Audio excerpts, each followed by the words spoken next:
You know, life truly does have some funny questions. Like, how come everyone says they slept like a baby like it's a good thing? Don't babies wake up every few hours? Or how about, is it possible to cry while underwater? Why does glue not stick to the inside of the bottle? Why do we wash bath towels? Aren't we clean when we use them? Why the fuck did Alien Earth get renewed for a second season? I mean, that really got out of hand fast.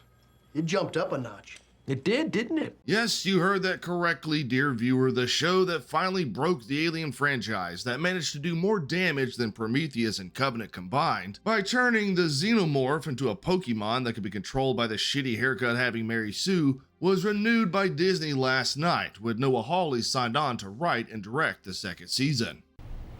Why are you the way that you are? Honestly, every time I try to do something fun or exciting, you make it not that way. Ugh, what is wrong with you, Disney? Well, I guess it's time we revisit this stupid-ass show and go over the reasons it failed in spectacular fashion and in no way was deserving of a second season. Alien Earth. Let's talk about it. Again. God damn it.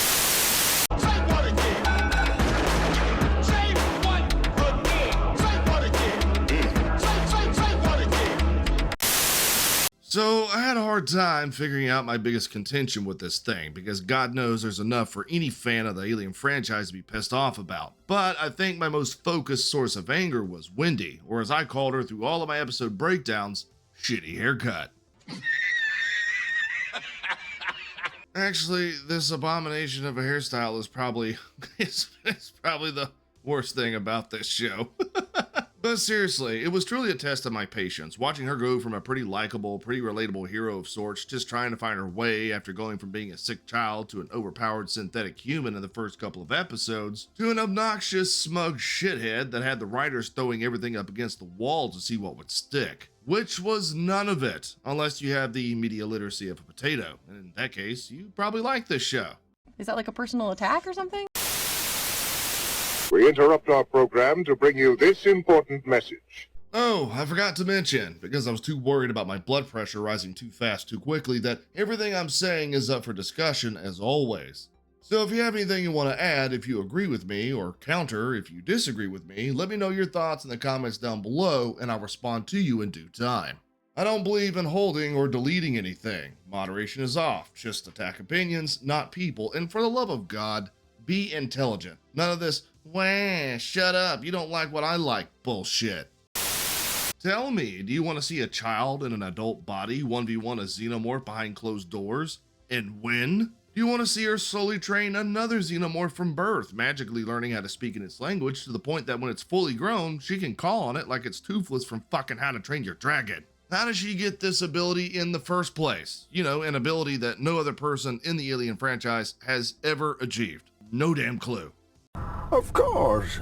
Well, if that doesn't butter your bread, Shitty Haircut also magically gains the ability to hack anyone and anything, including other synthetics, for reasons that the writers never care to explain. She's just awesome because Disney says she's awesome, and you're a misogynistic man, baby, if you're not okay with that. I make that deal. I don't blame you. Damn good deal.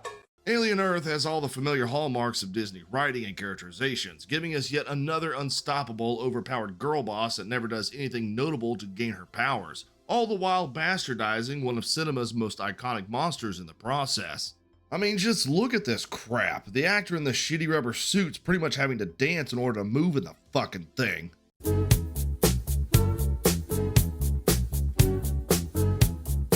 And don't even get me started on the rapid fire stupidity. Okay, I'm going to get started on it.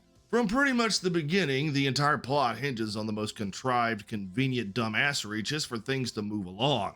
From Boy Cavaliers sending in an entire team of overly expensive prototype children in robotic skin suits into a highly dangerous crash-landed ship, to the crew of said ship making the most unintelligent decisions ever put on screen, and even the notable absence of security and guards that should be watching over a containment room filled with some of the most volatile creatures ever discovered. Are you retarded? Nothing boiled my piss more than episode 5, which served as the backstory for how the Maginot fell to the creatures in the first place. What should have been a cold, calculated picking off of characters one by one, like in the original Alien film, turned into another episode of MTV's ridiculousness. Characters are eating sandwiches and leaving open water bottles on the table in the specimen research room. Creatures can just unlock their containers when they want to, and alarms don't go off when one of them breaks out because it wasn't put back correctly.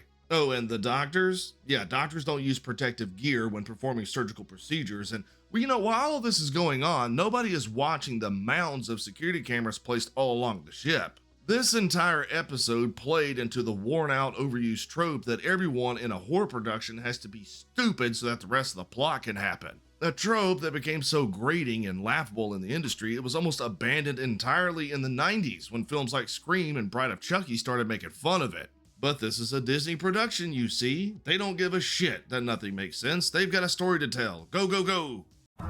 Of course. Now that I'm just sitting back here and thinking about it, it doesn't even make sense from a viewership perspective to renew the show. Alien Earth opened to 9.2 million viewers across the first 6 days. That sounds pretty good, which is exactly what the mainstream media was trying to push when the show debuted. But those numbers ring pretty hollow once you compare it to, say, The Acolyte. The power of two, the power of many. I'm going to kill myself, and it's your fault! The Acolyte opened to 11.1 million viewers in just 5 days. More viewers, one less day.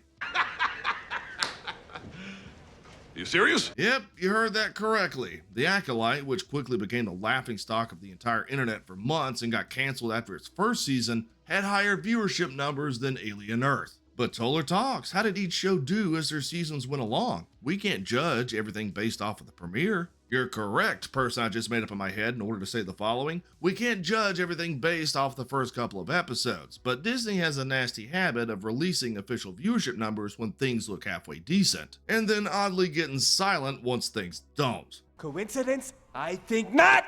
I don't know how many people were watching by the time the show ended, but if I had to take a guess, it probably wasn't a whole lot. So, what gives? If most of the fans hated it and hardly anybody was watching it, why was Alien Earth renewed?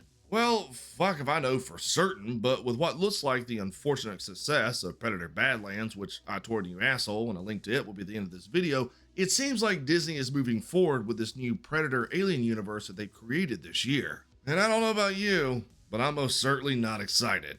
As always, if you've got any thoughts of your own, let me know in the comments below, and I'll meet you down there. Anyway, I appreciate y'all for checking out my video. I'll talk to y'all later. Say what again?